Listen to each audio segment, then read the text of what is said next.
तो सुबह सुबह बिना मुँह धोए मैं निकल जाता हूँ बिलासपुर की तरफ, क्योंकि बिलासपुर में चल रहा था हज़रत श्री मियाँ का उरस। तो मेरी फ़्लाइट थी सुबह 7 बजे की, जो कि कैंसिल हो गई थी। तो मैंने उठाई अपनी ट्री और ट्री से ही जाने लगा। तो फिर 3.5 मिनट में पहुंच जाता हूँ मैं टोल टैक्स पर। यहाँ पहुंचने के बाद डायरेक्ट 30 की स्पीड से पकड़ लेता हूँ बिलासपुर। तो बिलासपुर पहुंचने के बाद मैं आता हूँ इस मज़ार पे। कमेंट्स में बताना इस मज़ार का नाम क्या है, मुझे तो पता ही नहीं है।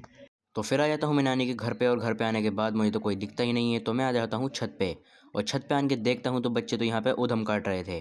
तो अब्दुल्ला आए थे मेले में से ये हेलीकॉप्टर, जो कि इनसे उड़ नहीं रहा था। तो फिर मैंने इनको हेलीकॉप्टर उड़ा के दिया। और भाई साहब, अब्दुल्ला को और आयशा को देख रहे हो, चैन नहीं, ठंड में ये नहीं नीचे को चले आए। तो फिर मुझे यहाँ से दिखने लगता है झूला, जो कि स्टार्ट हो चुका था। तो मैंने सोचा चलो झूलों की तरफ को चलते हैं। तो सबसे पहले मैं आता हूँ मज़ार पे हाज़िरी देने। तो मैं आता हूँ मज़ार के अंदर, और माशाल्लाह खूबसूरत लग रही है, बहुत ही ज़्यादा सजी हुई।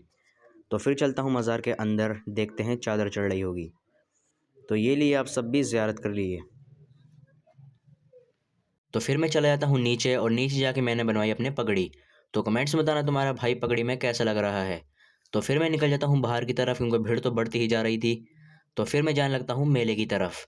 तो हमारे जितने भी छोटे छोटे गर्ल्स फॉलोअर्स हैं, उनके लिए ये डॉल, जिसको भी जो अच्छी लगे वो स्क्रीनशॉट मार सकता है फ्री फंड में। तो फिर आ जाता हूँ मैं अपने लिए केरिंग बनवाने। तो इनके पास थोड़े ओल्ड टाइप के केरिंग थे, तो फिर मैंने अपने चैनल का नाम लिखवा दिया केरिंग पे। तो कमेंट्स में बताना मेरा केरिंग कैसा लगा। तो फिर ले लेता हूँ मैं कबाब, और कबाब लेने के बाद निकल जाता हूँ अपने घर की तरफ। तो घर पे आन के देखता हूँ अब्दुल्ला और अब्दुल उड़ा रहे थे अपने हेलीकॉप्टर। तो फिर इनसे छीन के मैं उड़ाने लगता हूँ। तो चलो अब इस व्लॉग को कर देते हैं यहीं पे एंड। अच्छा लगा हो तो लाइक कर देना। मिलेंगे कल नेक्स्ट व्लॉग के साथ।